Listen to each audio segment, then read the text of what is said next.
Hello there.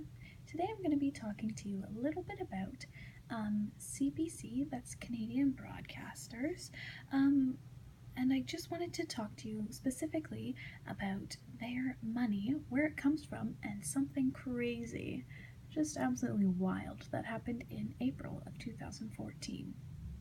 So what I wanted to start with first was to just say a little bit about CBC itself. Now, this is a website called Huffington Post. It's a great website that has opinion pieces and other pieces. It's basically a blog.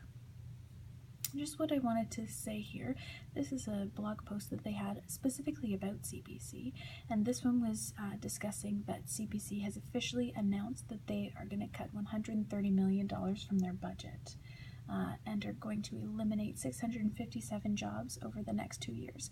Now, just keep in mind, as I'm saying this, I am speaking in the present tense. However, this did actually happen and was posted in, if you can see it here, 2014. So this is actually in the past, but I will be reading it in the present as this was written in such a way. So here it says, I just have it down here.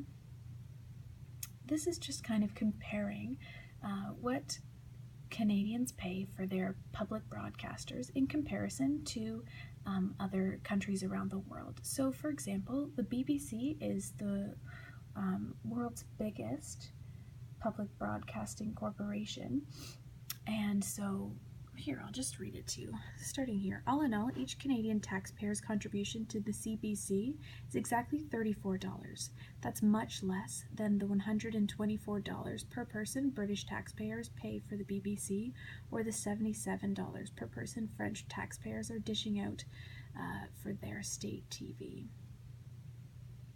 So what's interesting about this is that ours is actually much less expensive than BBC. That's probably because BBC is much larger, obviously, as it is the world's largest. So then, this is from the Huffington Post, this source that I have here, and what I wanted to go to was just at the top here. The recent federal government cuts to CBC Radio Canada have amounted to $115 million that the Public Broadcasting Corporation stands to lose in funding over 3 years.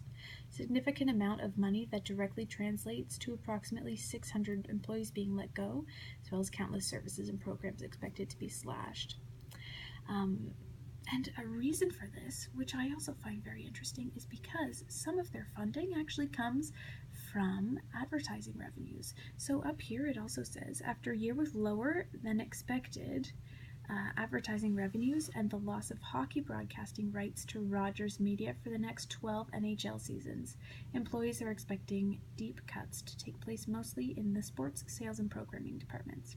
So that's also just really interesting because while it is a public broadcaster, a lot of their money is coming from advertising revenues. So it just goes to show you how much everything is really interconnected, because advertising gets their money from the public, and the public also pays their taxes, which also contributes, I guess it's only $34 per person, but still contributes to the CBC. So basically everything comes right back to the consumer. It's just a little bit of information for you tonight. Another source, if you wanted, is actually CBC had the same thing, CBC to cut 657 jobs. And that was also posted on April 10th in 2014. So there you go, just a little opinion.